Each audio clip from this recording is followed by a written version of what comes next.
Hey plant lover, how you doing? I'm way too excited today as we are trying something that has never been made into a video. Yes, we'll be trying 4 different ways to make a bougainvillea cutting.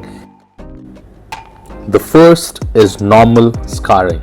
What we have been doing in the past, just scarf the epidermis, the outer cover on all sides until you see the white greenish layer.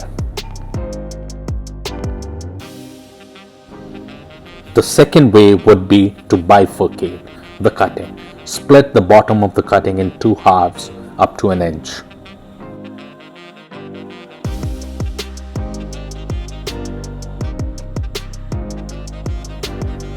The third is criss-cross cuts between bottom 2 internodes. Hold the knife and move the cutting as you see here.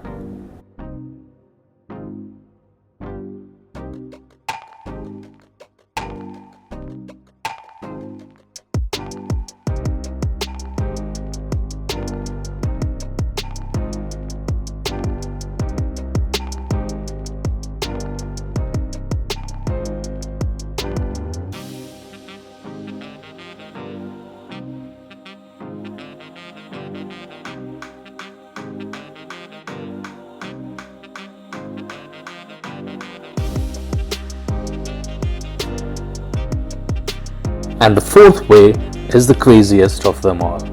We are not doing anything to it. Just a normal cutting, no scarring, nothing at all.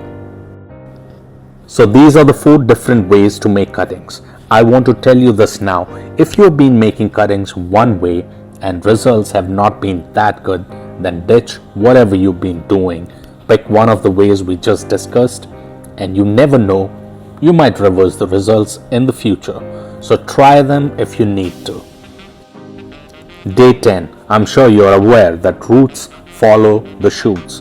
So first we'll see the growth of the leaves and the shoot, and after a few days we will see the roots starting to take shape.